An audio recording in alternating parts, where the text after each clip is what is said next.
What's up, y'all? It's been a minute. It's been a fat minute since I actually posted something or did something on the discussion little thing. So the game last night, it was pretty good. Actually, it was pretty scary. But pretty much, basically, it was a tale of two halves. The Warriors, especially Steph and Wiggins. Wiggins and Steph were pretty much just going off on the Lakers. Steph was doing his thing that he been doing the entire season. Dropping threes after threes, hitting crazy shots. You know, he showed the world why he's not only one of the best if not the best shooter in the entire NBA history, but the reason why he was the scoring champ, right? But shoot, Wiggins, he put the world on notice. He showed that, hey, yeah, it's been rough in Minnesota. I mean, who hasn't played good in Minnesota? The only players that played good in Minnesota was Kevin Love, Garnett, and Cat. That's pretty much it. Everyone else played all right. And Wiggins, he fell victim to the Minnesota Timberwolves being the Timberwolves. That's why they have one of the worst records in the NBA, despite how much talent they have. But he showed that, he might not be worth the number one overall pick, but shoot, he showed that he's very talented, and he's been overrated for so long that he's now being seen as underrated because he played really good. He made a lot of good shots, a lot of tough shots. He made that nice, spin post, that post step back three against mid-range shot looked like Kobe against LeBron. And not only that, but he locked up LeBron for, having the worst half he's ever had in probably his entire career. I mean, he only had 6 points by halftime. But not only that, Draymond Green, he showed why he said that he proved to why he's arguably the best defender in NBA history. He was locking up Anthony Davis, and Draymond is about 6'7". 6'7". AD is around 6'11". So he's pretty much, a half or like a third of a foot shorter than AD, and he was locking him up. AD, yes, he doesn't like going inside. So that's why it worked to Draymond's advantage, because AD was just on the outside, trying to shoot, and he took 6 threes the entire game. He only made one or two of them, but he took 4 or 3 in the first half, and he clanked all of them. So the Warriors, they were smacking the Lakers. I believe they were up by 13 by halftime, and they ended on Steph making a buzzer beater 3-pointer. So that's, if you were to just go by that half and say, okay, it's one half, the Lakers about to get smacked. The Warriors are going off. Steph is doing what he's doing. LeBron and AD are playing horribly right now. But like I said, it's a tale of two halves.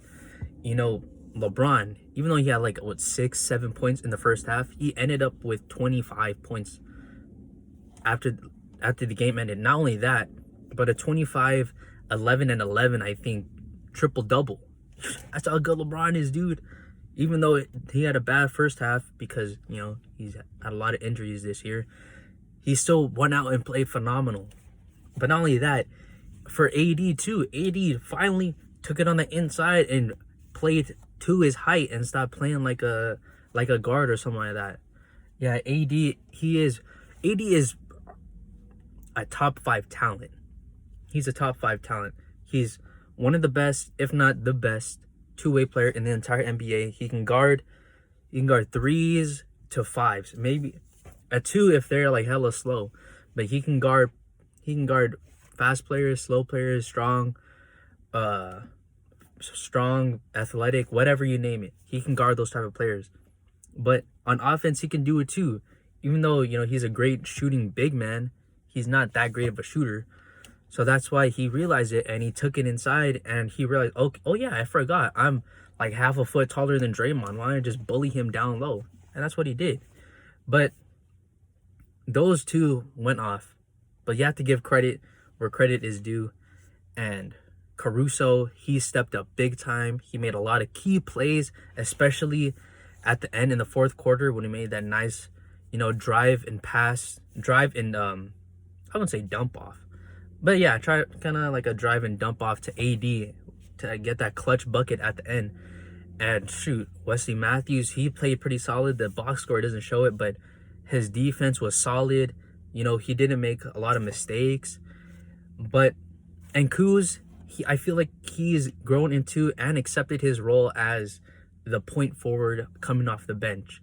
Caruso, he is listed at point guard, but he's not. He's more of like a secondary playmaker, if that makes sense. Like Marc Gasol. Marc Gasol is a secondary playmaker. Whereas LeBron and Dennis Schroeder and I'd say THT are like their primary ball handlers, playmakers. But Kuz has stepped up into that point forward role. He made a lot of great plays in the fast break, a lot of great passes, especially in the fast break. And yes, his scoring numbers weren't that good. He only had 8 points, but he is 8, 5, and 4. That's pretty good, given that he didn't play that many minutes. That was pretty good. But not only that, KCP, he played good in the beginning, made a few threes in the beginning, but he really he played that, I guess he made a nice cut to pass out to LeBron for that game winner. But KCP played good. But oh my God, the players that we got in the offseason, geez, or not in the offseason, the star players that we got during and in the offseason, they were bad, dude. Drummond only played 16 minutes because he constantly gets in foul trouble. He doesn't space the floor, so that's why it kind of forces AD to go outside and shoot from the outside. So Drummond, my bad. Drummond, he played all right. He had 4, 7, and 2 blocks, but in 16 minutes, he's just a glorified Dwight Howard, but kind of without the defense. But not only that, Dennis Schroeder, oh my God, he played decent, I guess, but when he's asking for a 20 million plus, not 20 million, 20 million plus guaranteed contract a year, he definitely showed that he's not worth that.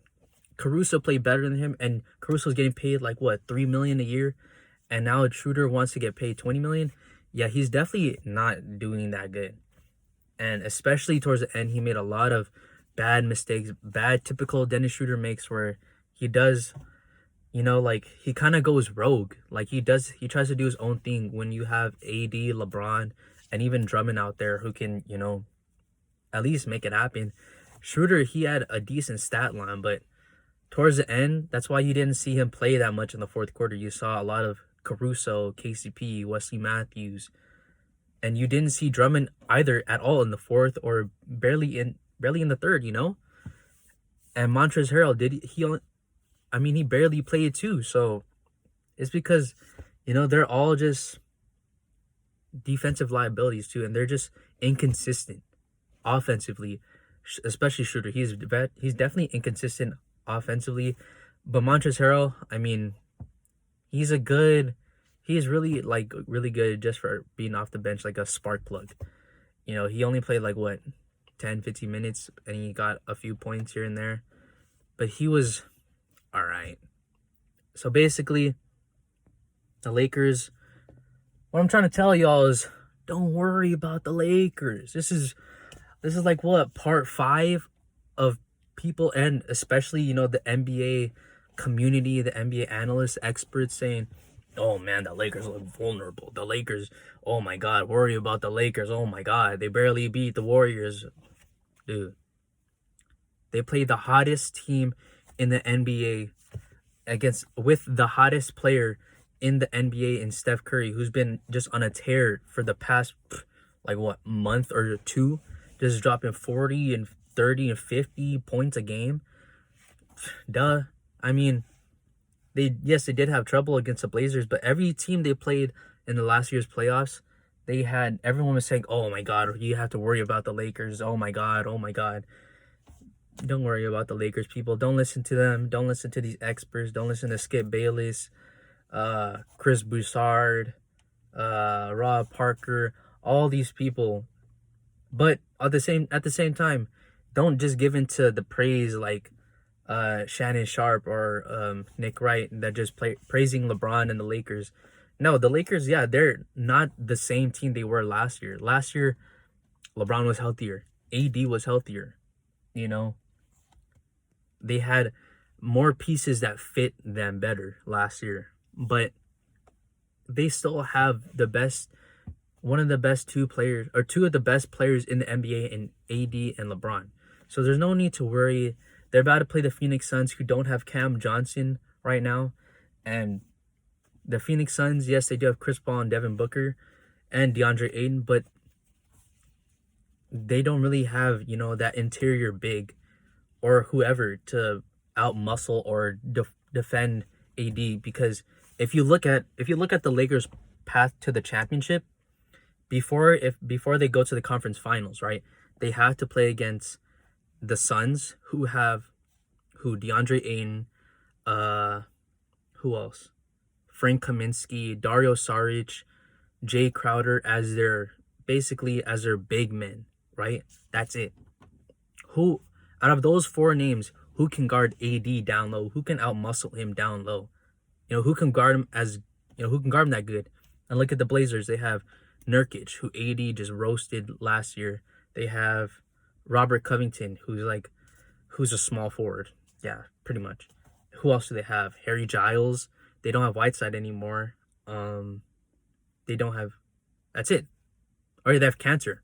Out of all those players that I just mentioned from the Blazers, who can guard AD? None of them. He proved to you last year that he can cook all of them. Now let's look at the Nuggets. If they play the Nuggets, they have Jokic, okay? Michael Porter Jr., no. Aaron Gordon, no. Paul Millsap, no. Out of all those 12 players that I just mentioned, who can guard AD better than Draymond? Aaron Gordon, he's probably second best, but that's still a no. AD, he cooked the Nuggets when what's his name, when LeBron was out, and it was just pretty much AD and Drummond. No, none of these players from the Nuggets, the Blazers, or the Suns can guard AD as good as Draymond did. Draymond, honestly, even from the Clippers, who can guard AD? Marcus Morris, Zubac, Ibaka, if he ever plays this season. Kawhi, no. Paul George, no. Patterson, no. JaMychal Green. None of these players can guard AD as good as Draymond did. Draymond is probably the best defender AD is going to face this entire playoff run. And even especially in the East, who's going to guard AD? Giannis? No way. KD? Blake Griffin? DeAndre Jordan? PJ Tucker? Who else? Oh my God. Embiid is probably the best defender who can guard AD in the entire playoffs. But not only that, you don't just have to worry about AD, but you also have to worry about LeBron freaking James, man. Who can guard LeBron? No one can guard LeBron. That's what I'm saying. We have LeBron, James, and Anthony Davis. There's nothing to worry about, people. There's nothing. Everyone needs to just chill out and relax. The Lakers are in the playoffs, and when LeBron is in the playoffs, he makes it to the finals. So the Lakers, I'm not saying they're going to make it to the finals. I'm not going to guarantee they're making it to the finals, but if the Clippers and the Nuggets are trying to tank so they don't have to play the Lakers, it's got to tell you something. That these teams, they're scared of the Lakers. And they should be, because LeBron's only getting healthier. AD is only getting healthier. Drummond is getting more acclimated into the offense and defense. Schroeder is, he's all right. They have so much unlocked, untapped potential in the Lakers that the rest of the NBA, not just the West, the rest of the NBA should be scared. And they are. That's all I gotta say. So don't worry about the Lakers. They'll be fine. Everyone needs to just take a sip of some ice cold water and just relax. Go sit on a hammock, go lay down, do some yoga, pray, whatever you gotta do to relax. Relax. Because there's nothing to worry about. Come on, we went through this last year. And what happened last year? We won ring 17. And what's going to happen this year? Well, you'll find out. See you later, people. Peace.